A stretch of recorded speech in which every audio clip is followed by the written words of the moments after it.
Hello नमस्कार दोस्तों, स्वागत है आपका अपने यूट्यूब चैनल सॉल्यूशन पॉइंट 02 में।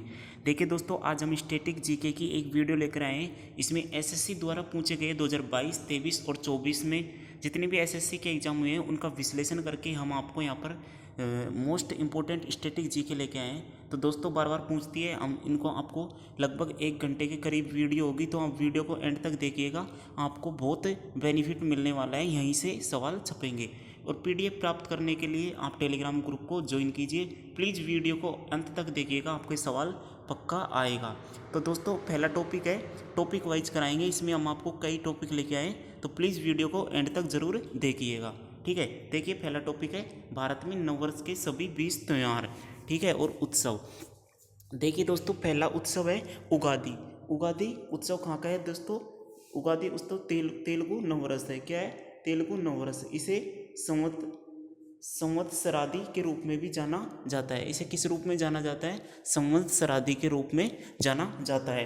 भारत में आंध्र प्रदेश, तेलंगाना, कर्नाटक और गोवा राज्यों में मनाया जाता है। दोस्तों उगादि कहाँ का नववर्ष है? आंध्र प्रदेश, तेलंगाना, कर्नाटक और गोवा। ठीक है दोस्तों, आप किसी भी एग्जाम को उठा के देख लेना, यह सवाल पूछे गए हैं, तो प्लीज़ वीडियो को एंड तक ज़रूर देखना। नेक्स्ट देखिए, नेक्स्ट है हिंदू चंद्र सौर कैलेंडर के चैत्र माह के पहले दिन मनाया जाता है। जो उगादि पर्व है यह हिंदू चैत्र कैलेंडर जो माह है उसके पहले दिन मनाया जाता है। दोस्तों जैसे ये हमने एक त्यौहार ले लिया, ठीक है, इसका हमने फिर पूरी व्याख्या की है। तो दोस्तों इस व्याख्या से भी क्वेश्चन बने हुए हैं, तो इसको भी आप इग्नोर ना करें। पीडीएफ पढ़ने के लिए आप टेलीग्राम को ज्वाइन जरूर कीजिए। प्लीज़ आपसे रिक्वेस्ट है, वीडियो को एंड तक देखिएगा, बहुत अच्छे से आपको इसमें से क्वेश्चन देखने को मिलेंगे, आपको मज़ा आएगा, तो आप वीडियो को ज़रूर देखिएगा। चलिए नेक्स्ट देखते हैं। देखिए दोस्तों, यह जो उगादि पर्व है यह तमिल महीने के पंगुनी या चैत्राई के दौरान आता है।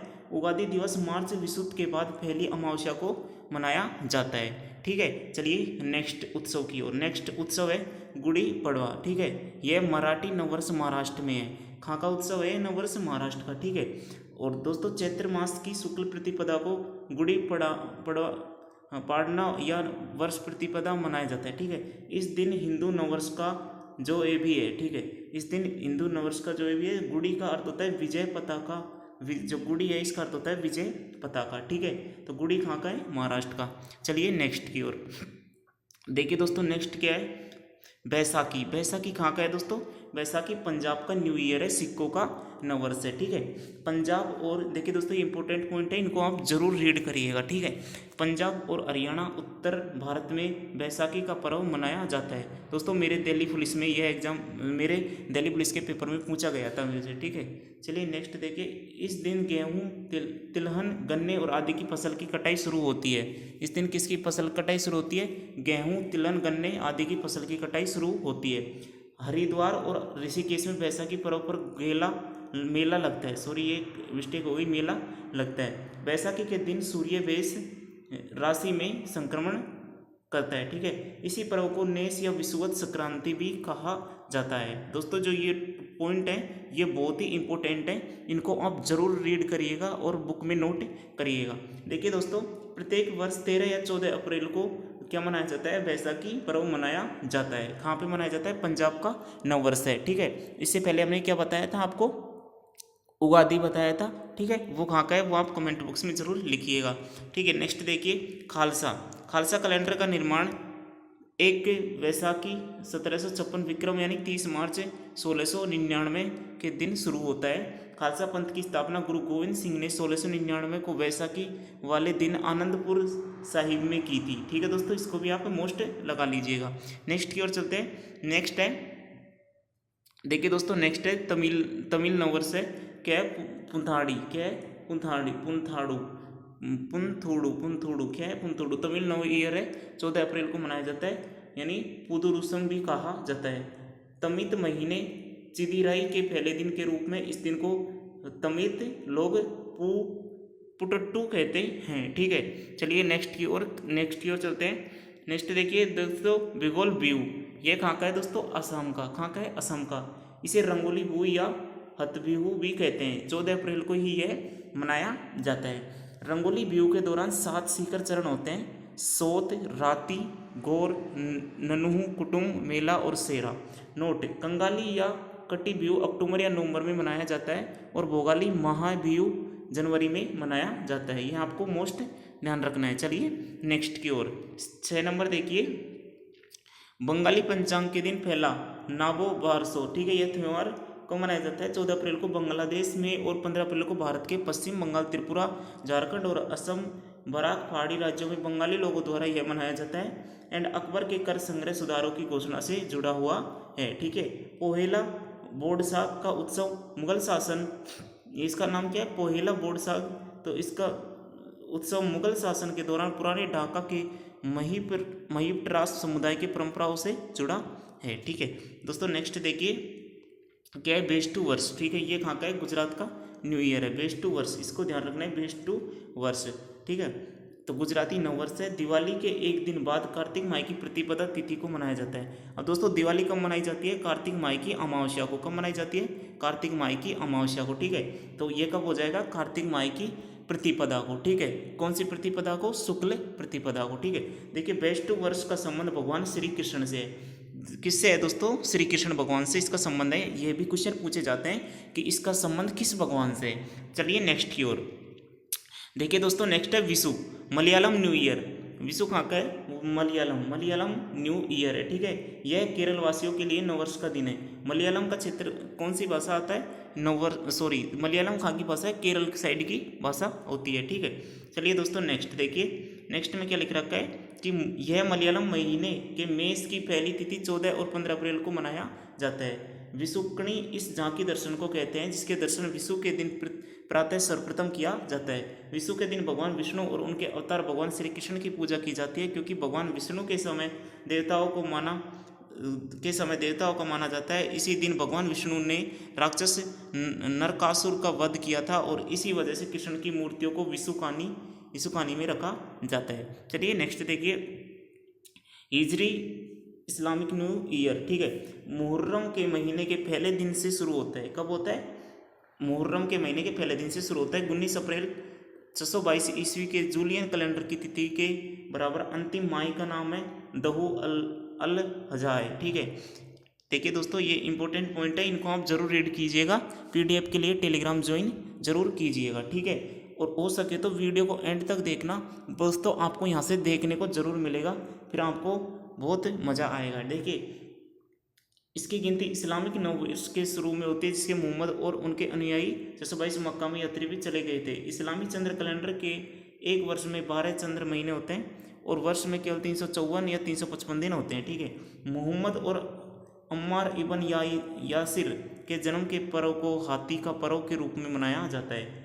तो दोस्तों इनको आप रीड कर लीजिएगा, ये ज़्यादा मोस्ट नहीं है। ये देखिए दोस्तों, ये लोसंग सिक्किम न्यू ईयर, ठीक है। इसको देखिए, इसे सोनम लोसंग के नाम से भी जाना जाता है। लोसंग भूटिया जनजाति के फसल के मौसम के अंत का प्रतीक है जो हर साल दिसंबर में मनाया जाता है। तो दोस्तों इसको मोस्ट ध्यान रखना, ये पॉइंट है, ये वेरी वेरी मोस्ट है, इनको आप नोट कीजिएगा तब आपको बहुत अच्छे से याद होंगे। या वीडियो को 2 से 3 बार देखिएगा, या पीडीएफ के लिए आप टेलीग्राम ज्वाइन जरूर कीजिएगा, ठीक है। चलिए दोस्तों देखिए आगे, लेप्चा लोग भी इसे मानते हैं और इसे नामसूंग कहते हैं। लेप्चा लोग भी इसे मानते हैं, इसे नामसूंग कहते हैं। यह उत्सव सिक्किम में फोडो और रूमटेक मठों में आयोजित किया जाता है, ठीक है। अब देखिए दोस्तों, फोडोम और रूमटेक मठ कहाँ पर है? सिक्किम में, ठीक है। ये भी आपको याद रखना है। उत्सव में प्रस्तुत नृत्य रूप पद्म संभव या गुरु उगेन के जीवन का वर्णित कहानियों को दर्शाता है। तो दोस्तों इसमें ये पूछते हैं कि उत्सव में प्रस्तुत नृत्य जो पद्म संभव है, ये किस त्यौहार में स्टार्ट किया जाता है? पुजारी द्वारा देवताओं को विशेष शराब चीपुट चढ़ाने के बाद उत्सव शुरू होता है। तो दोस्तों ये भी आपको ध्यान रखना है, चीपुट का संबंध किस त्यौहार से है। तो दोस्तों इसका भी आपको जरूर ध्यान रखना है।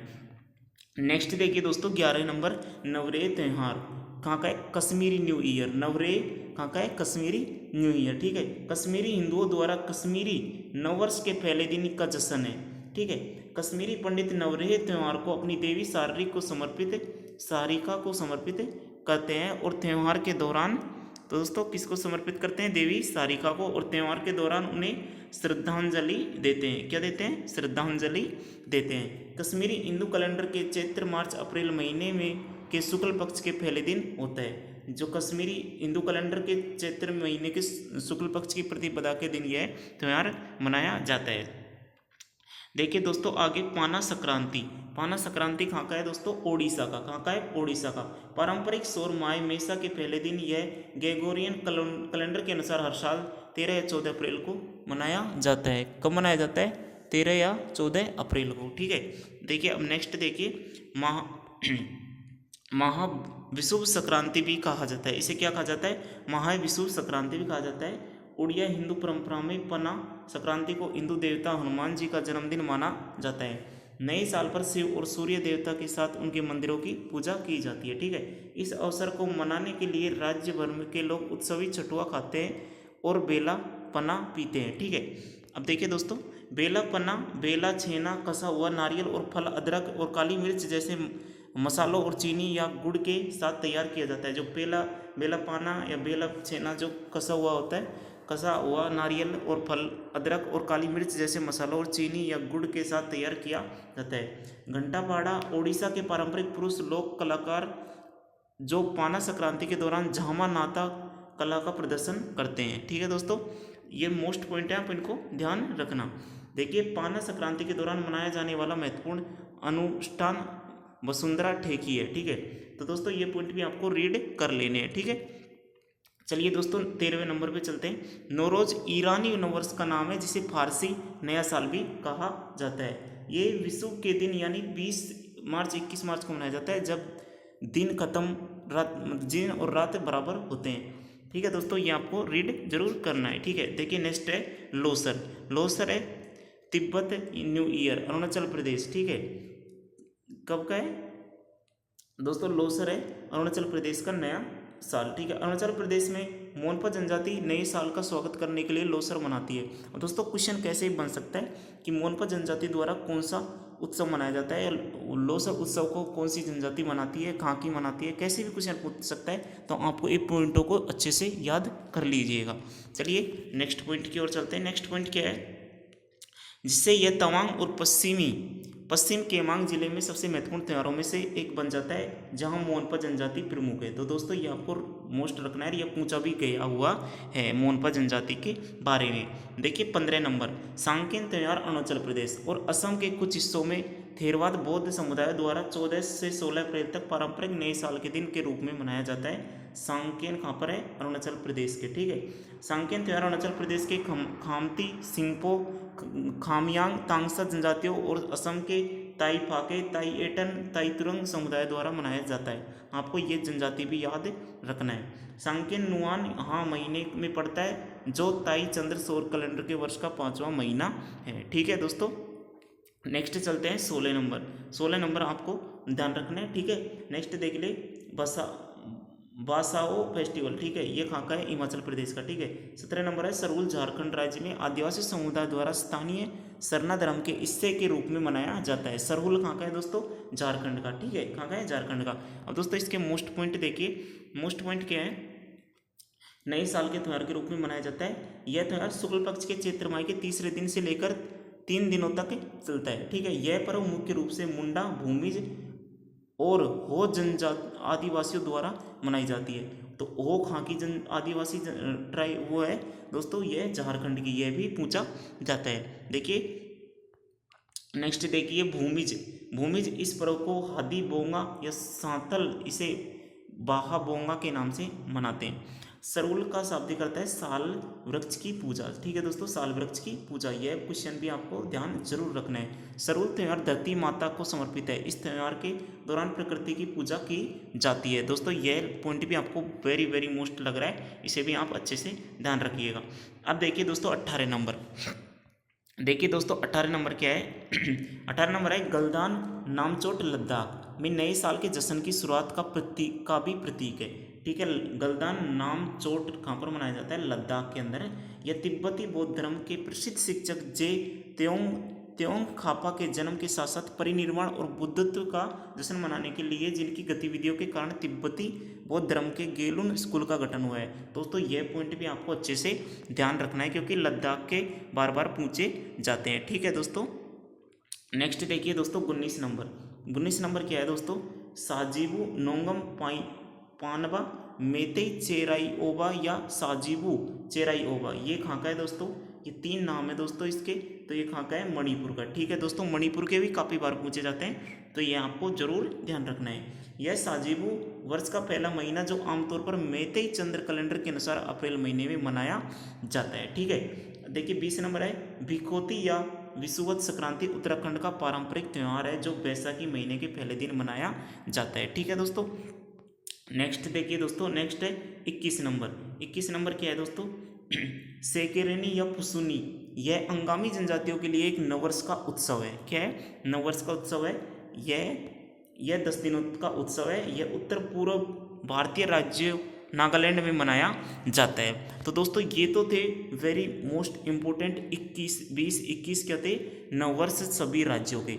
अब दोस्तों इनको आपको 2-3 बार रीड करना है पीडीएफ के द्वारा, या वीडियो को आप 2-3 बार स्पीड में 2x की स्पीड करके आप इसको एक बार देख लीजिएगा, आपको बहुत अच्छे से याद हो जाएंगे और विश्वास दिलाता हूँ इसी में से क्वेश्चन आएंगे। नेक्स्ट की ओर चलते हैं। देखिए दोस्तों, नेक्स्ट टॉपिक है शास्त्रीय भाषाएं। तो दोस्तों मैं आपको बता देता हूँ, इसके अंदर से सवाल बनता ही है। अब वो आपकी किस्मत पर डिपेंड करता है कि आपकी किसकी शिफ्ट में इससे क्वेश्चन आएगा। ठीक है, अब देखिए दोस्तों, शास्त्रीय भाषाएं, कुल शास्त्रीय भाषाएं कितनी है? 6। कितनी है? 6 भाषाएं। अब दोस्तों पहले तो ऐसे पूछता था कि कौन सी कैसी भाषा है, अब दोस्तों उनकी ईयर पूछने लग गया कि कब इनको शास्त्रीय भाषा घोषित किया गया था। तो चलिए दोस्तों, मिलान चिन्ह भी करवाया था दिल्ली पुलिस में मेरे। तो दोस्तों अब देखिए आपको बताता हूँ। पहली सबसे पुरानी है तमिल, ठीक है, 2004 के अंदर। सेकंड नंबर पे आती है संस्कृत, 2005 के अंदर इसको शास्त्रीय भाषा घोषित किया। 2008 में कन्नड़ को और तेलुगु को, ठीक है, दोनों को। मलयालम को 2013 में, और सबसे नवनिर्मित है ओडिसी। ठीक है, कौन सी है? ओडिसी, जिसको कब बनाया? 2014 के अंदर। तो दोस्तों ये वेरी मोस्ट है, आप इनको याद कर लीजिएगा, अपनी टेबल में एक छोटी सी पन्ने में लिख के इनको चिपका लीजिएगा। ठीक है, देखिए दोस्तों नेक्स्ट पॉइंट के अंदर चलते हैं कि शास्त्रीय भाषा के लिए योग्यता। फरवरी 2014 में संस्कृति मंत्रालय द्वारा किसी भी भाषा को शास्त्रीय घोषित करने के लिए जारी दिशा निर्देश। इसके प्रारंभिक ग्रंथों का इतिहास 1500-2000 वर्ष से अधिक पुराना होना चाहिए। जिस भी शास्त्रीय भाषा को हम शास्त्रीय भाषा का दर्जा देंगे, उसका जो ग्रंथ है उनका इतिहास 1500 से 2000 वर्ष पुराना अधिक होना चाहिए। प्राचीन साहित्य ग्रंथों का एक हिस्सा हो जिसे बोलने वाले लोगों की पीढ़ियां द्वारा मूल्यवान विरासत माना जाता है। शास्त्रीय भाषा और साहित्य आधुनिक भाषा और साहित्य से भिन्न इसलिए है, इसके बाद रूपों के बीच में असमानता हो सकती है। ठीक है दोस्तों, ये पॉइंट है, इनको रीड जरूर कर लीजिएगा। नेक्स्ट चलते हैं, साहित्यिक परंपरा में मौलिकता हो। महर्षि सांदीपनि राष्ट्रीय वेद विद्या प्रतिष्ठान कहाँ पर है दोस्तों? उज्जैन में। ये आपको मोस्ट ध्यान रखने हैं। राष्ट्रीय संस्कृति संस्थान कहाँ है? नई दिल्ली में। ठीक है दोस्तों, आपको जरूर से जरूर इनको याद रखना है। राष्ट्रीय संस्कृति विद्यापीठ तिरुपति में। श्री लाल बहादुर शास्त्री राष्ट्रीय संस्कृत विद्यापीठ नई दिल्ली में। Central institute of classical Tamil Chennai में। केंद्रीय भारतीय भाषा संस्थान मैसूर में। ठीक है दोस्तों, केंद्रीय उच्च तिब्बती शिक्षण संस्थान कहाँ पर है? वाराणसी में। ठीक है दोस्तों, ये आपको जरूर याद रखने हैं। ठीक है, अगला है देखिए केंद्रीय हिंदी संस्थान आगरा यूपी में। कहाँ पर है? यूपी में। अब देखिए दोस्तों हिंदी भाषा हमने क्या पढ़ी थी अभी? शास्त्रीय भाषाएं। शास्त्रीय भाषाएं कितनी थी दोस्तों? 6। कितनी थी दोस्तों? 6। कौन सी थी? एक थी तमिल, देखिए दोस्तों, एक तो थी तमिल, ठीक है, एक थी तमिल, एक थी तेलुगु, एक थी कन्नड़, एक थी मलयालम, एक थी ओडिसी, और एक कौन सी थी दोस्तों? संस्कृत। कौन सी थी? संस्कृत, 2005 के अंतर्गत। ठीक है, चलिए अब देखते हैं हिंदी भाषा को। हिंदी भाषा शास्त्रीय भाषा नहीं है। हिंदी भाषा देखिए दोस्तों, भारतीय संविधान के अनुच्छेद 343A में संघ की राजभाषा हिंदी और लिपि देवनागरी होगी। दोस्तों यह अनुच्छेद भी आपसे पूछे जाते हैं। ठीक है दोस्तों, ये वेरी मोस्ट टॉपिक है। मैं आपसे तभी बोल रहा हूँ कि इस वीडियो को एंड तक देखिएगा, आपको जरूर सवाल देखने को मिलेंगे।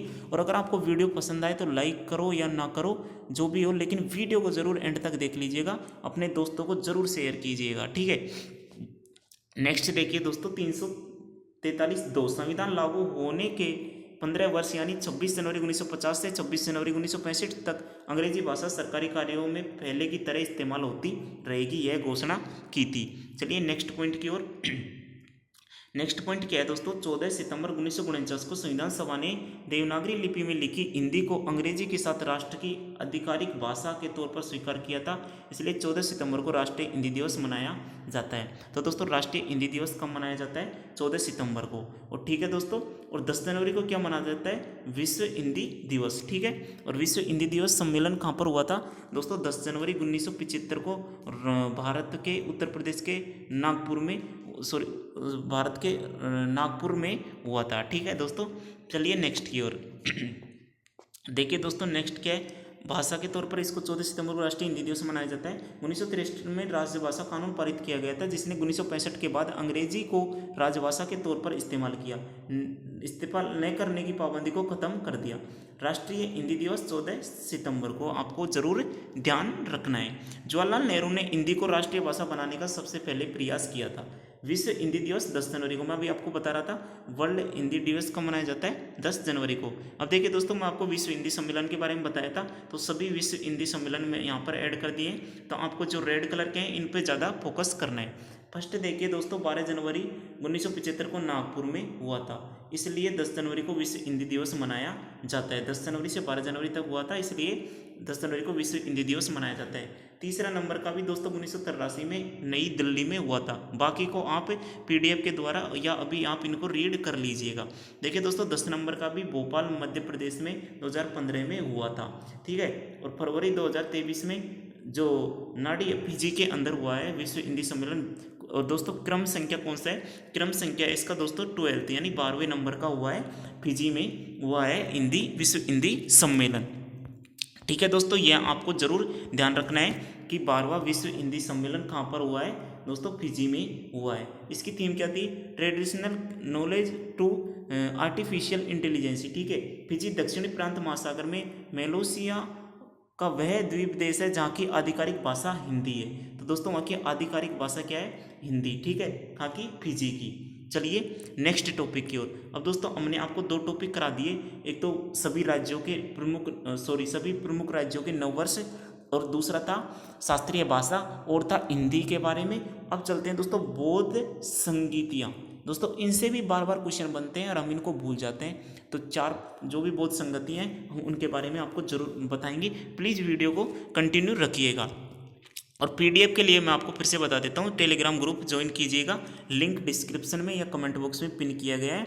और वीडियो को अधिक से अधिक दोस्तों में शेयर कीजिएगा। अगर दोस्तों गलती से कोई वर्ड गलत हम बोल देते हैं, उसके लिए हम आपको क्षमा चाहते हैं। जैसे ही अगर आपको पता चले तो कमेंट में ज़रूर बताएं कि सर आपने यहाँ पे गलती की है, तो हम उसको अगली वीडियो में सुधार लेंगे। ठीक है दोस्तों, चलिए बौद्ध संगीतियाँ। प्रथम बौद्ध संगीति कब हुई थी, राजगृह में हुई थी, सप्तपर्णी गुफा में बुलाई गई थी। ठीक है, समय है इसका 483 ईसा पूर्व में। अध्यक्ष कौन था, महाकश्यप उपली। कौन था, महाकश्यप उपली। बस दोस्तों आपको इतना ही याद रखना है, किसके समय हुई, कब हुई और इसका अध्यक्ष कौन था। ठीक है, बौद्ध संगीति। चलिए दोस्तों नेक्स्ट, दोस्तों इसके बारे में हमने आपको पूरा व्याख्या सहित किया है। तो दोस्तों आपको मोस्ट पॉइंट ध्यान रखने हैं। शासनकाल, अजातशत्रु का शासनकाल था। अजातशत्रु हर्यक वंश का शासक था। किस वंश का शासक था, हर्यक वंश का शासक था। इस संगति में बुद्ध के उपदेशों को विनय पिटक तथा सुत्त पिटक में संकलित किया गया है। यह भी आपसे पूछा जा सकता है। बुद्ध की शिक्षा को सुत्त पिटक में और शिष्यों के लिए निर्धारित नियमों को विनय पिटक में, बुद्ध ने शिष्य आनंद में सुत्त पिटक, उपाली ने विनय पिटक का संकलन किया है। बुद्ध के शिष्य आनंद ने तो सुत्त पिटक का किया है और उपाली नाम का था उसने विनय पिटक का संकलन किया है। ये भी आपको ध्यान रखने हैं। मैं आपसे बोल रहा हूँ 2 से 3 बार वीडियो को देख लीजिएगा, बहुत अच्छे से याद हो जाएंगे। नेक्स्ट बार आप इसको 2x की स्पीड में देख लीजिएगा। देखिए दोस्तों फर्स्ट हो गई, अब है सेकंड बौद्ध संगति यानी द्वितीय बौद्ध संगति। ये कहाँ पर हुई थी, वैशाली में। और पहली कहाँ पर हुई थी, राजगृह में। ये कब हुई थी, 383 ईसा पूर्व में। और पहली कहाँ पर हुई थी, कितने में हुई थी, 483 ईसा पूर्व में। ऐसे आपको रिलेट करते हुए याद करना है। इसका अध्यक्ष कौन था, इसका अध्यक्ष कौन है, सभाकामी यानी सर्वकामनी। और उसका कौन था, कश्यप है। कौन था, उसका कौन था, कश्यप। ठीक है, राजा कालशोक के काल में हुई थी। ठीक है, और शिशु नागवंश के थे, कालशोक के संरक्षण में आयोजित की गई थी। ऐसे आपको रिलेट करते हुए चारों को नोट करना है, तब आपको अच्छे से याद होंगी। ठीक है, विनय पिटक और अनुशासन के नियमों के विवाद के कारण इस संगति में बौद्ध धर्म स्थाविर और महासंदिग्ध नामक दो भागों में विभाजित हो गया था। ठीक है, चलिए दोस्तों नेक्स्ट यानी तीसरे नंबर की बौद्ध संगीति। तीसरे नंबर की बौद्ध संगीति क्या है, पाटलिपुत्र में हुई थी। ठीक है, तो दोस्तों आपको चारों को लिखना है अच्छे से और तब आपको इनको याद करना है। देखिए पाटलिपुत्र में हुई थी 250 ईसा पूर्व में आयोजित की गई थी। इसके अध्यक्ष थे मोगलीपुत्र तिस्ते। ठीक है, शासनकाल था अशोक जो मौर्य वंश का महान शासक था। ठीक है, इस बौद्ध संगति के दौरान अभिधम्म पिटक का संकलन किया गया तथा संभेद रोकने के लिए कठिन नियम बनाए गए। अब बौद्ध की शिक्षाओं को 3 ग्रंथों में संकलित किया गया, त्रिपिटक। तो दोस्तों त्रिपिटक किस धर्म से संबंधित होते हैं, बौद्ध धर्म से। सुत्त पिटक, विनय पिटक, अभिधम्म पिटक। ठीक है, कौन कौन से होते हैं, सुत्त पिटक, विनय पिटक, अभिधम्म पिटक, त्रिपिटक कहलाते हैं। ठीक है, चतुर्थ बौद्ध संगीति 72 ईस्वी में कुंडलवन कश्मीर में आयोजित की गई थी। इस संगीति के अध्यक्ष वसुमित्र एवं उपाध्यक्ष अश्वघोष थे। दोस्तों इसका उपाध्यक्ष आपको वेरी मोस्ट लगा लेना, एसएससी ने बार बार पूछ लिया है। अश्वघोष कनिष्क का राजकवि था। किसका राजकवि था, कनिष्क का राजकवि था। शासनकाल कनिष्क का था। यह किस वंश का था, कुषाण वंश के काल का था। चतुर्थ बौद्ध परिषद में बौद्ध धर्म 2 संप्रदायों हीनयान और महायान में विभाजित हो गया। दोस्तों यह भी एसएससी ने पूछा है कि कौन सी बौद्ध संगति में जो बौद्ध धर्म था वो हीनयान और महायान में विभाजित हो गया। तो चतुर्थ बौद्ध संगति में, या ऐसे ही पूछ सकता है कि हीनयान और महायान में विभाजित किस संगति में है, चतुर्थ बौद्ध संगति में। या चतुर्थ बौद्ध संगति में किन 2 संप्रदायों में यह विभाजित हुआ था, कैसे भी क्वेश्चन पूछ सकता है। इसमें विभाषा शास्त्र नामक टीका का संकलन किया गया था। तो दोस्तों ये 4 वेरी मोस्ट इंपॉर्टेंट संगति थी। अब देखिए दोस्तों वैसे काफ़ी हुई, लेकिन देखिए 5वें नंबर की भी संगति थी। राजा मिंडन मिन के संरक्षण में मांडले बर्मा में 1871 ईस्वी में जगर भीमसा और नारद विदजा और सुमंगल लक्ष्मी के समय हुई थी। ठीक है, देखिए दोस्तों इस संगति के दौरान बुद्ध की सभी शिक्षाओं को विस्तृत व्याख्या व्यवस्थित जांच की गई। दोस्तों ये 5वें नंबर की भी पूछी गई है, एसएससी ने इसको भी मोस्ट लगा लीजिएगा। चलिए नेक्स्ट की ओर चलते हैं। छठी बौद्ध संगति। ठीक है दोस्तों, छठी बौद्ध संगति कहाँ पर हुई, आयोजित 1954 में बर्मा के काबाए यंगून में किया गया था। बर्मा सरकार के संरक्षण प्रधानमंत्री यूनू के नेतृत्व में आयोजित इस संगति की अध्यक्षता महर्षि सयादव एंड बदंता विशित सारा भीवामसा ने की थी। ठीक है, संगति का आयोजन बौद्ध धर्म के 2500 साल पूरे होने के उपलक्ष्य में की गई थी। कौन सी बौद्ध संगति, छठी बौद्ध संगति। आयोजन धम्म और विनय पिटक को संरक्षित करने के उद्देश्य से किया गया था। इस संगति के दौरान महापाषाण गुहा का निर्माण किया गया था जो भारत के सप्तपूर्ण गुफा यानी सप्तपूर्णी गुफा में के समान है। ठीक है दोस्तों, तो दोस्तों ये आपको मैंने 3-4 टॉपिक की वीडियो बनाई है दोस्तों। अब ज़्यादा और भी बना देंगे, लेकिन वीडियो क्या हो जाएगी, ज़्यादा लंबी हो जाएगी, तो आप भी उसको देख नहीं पाओगे। तो दोस्तों ये वेरी मोस्ट है जो एसएससी ने 2022, 23, 24 में लिया, उनका संकलन किया गया है। तो दोस्तों वीडियो कैसी लगी, लाइक कीजिए, सब्सक्राइब कीजिए, दोस्तों को शेयर कीजिए। पीडीएफ के लिए टेलीग्राम ग्रुप ज्वाइन कीजिए। दोस्तों वीडियो को 2 से 3 बार देख लीजिएगा, आपको बहुत अच्छे से याद हो जाएंगे। दोस्तों नेक्स्ट किस टॉपिक पर वीडियो लेके आए ये हमें आप कमेंट बॉक्स में कमेंट करें, जिसकी सबसे ज़्यादा लाइक होंगे उसका हम नेक्स्ट वीडियो लेकर आएंगे। तो प्लीज़ वीडियो को लाइक करें, शेयर करें और चैनल को सब्सक्राइब करें। मिलते हैं जल्दी नेक्स्ट वीडियो में अन्य स्टैटिक जीके के टॉपिकों के साथ। जय हिंद, जय भारत।